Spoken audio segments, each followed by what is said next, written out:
Hello Vijayawada. చాలా మంది ladies ఇంట్లో ఉండి ఏదైనా ఇన్కమ్ వచ్చే వర్క్ చేసుకుందాం అనుకుంటారు.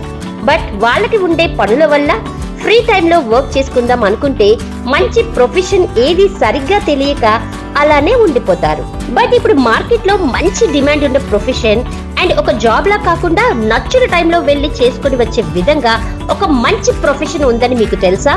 అదేనండి మేకప్ ఆర్టిస్ట్ ప్రొఫెషన్. ఇది ఇంట్లో ఉండే హౌస్ వైఫ్లకే కాదు, చదువుకుంటున్న వాళ్ళు, జాబ్ చేసుకుంటూ ఇంకా ఏదైనా చేద్దాం అనుకునే వాళ్ళకి, అలాగే ఫీమేల్ మేల్ అనే తేడా లేకుండా ఎవరైనా సరే నేర్చుకొని సంపాదించుకోవచ్చు. ఇలా మేకప్ ఆర్టిస్ట్ కోర్స్ నేర్పించడానికి మన రమేష్ మేకప్ అకాడమీ విజయవాడలో చాలా బ్యాచెస్ ని కంప్లీట్ చేసుకొని ఎంతో మంది స్టూడెంట్స్ ని బయటికి పంపించింది. చాలా మంది స్టూడెంట్స్ సక్సెస్ఫుల్ గా లైఫ్ ని లీడ్ చేస్తున్నారు. ఇప్పుడు నెక్స్ట్ బ్యాచ్ కూడా అక్టోబర్ 27న స్టార్ట్ చేయబోతుంది. ఇక్కడ ప్రతిరోజు హ్యాండ్స్ ఆన్ ప్రాక్టీస్ కూడా ఉంటుంది. 20+ ఇయర్స్ ఫిల్మ్ ఇండస్ట్రీలో ఎక్స్పీరియన్స్ ఉన్న ఫ్యాకల్టీ టీచ్ చేయడం జరుగుతుంది. ఇదంతా కూడా అందరికీ అందుబాటులో ఉండే బడ్జెట్ లోనే అందిస్తున్నారు. సో విజయవాడలో నెక్స్ట్ అక్టోబర్ 27th బ్యాచ్ లో జాయిన్ అవ్వండి. మీరు కూడా సంపాదించడం ఇప్పుడే స్టార్ట్ చేయండి. మరిన్ని డీటెయిల్స్ కోసం వెంటనే స్క్రీన్ పైన నంబర్ ని కాంటాక్ట్ చేయండి.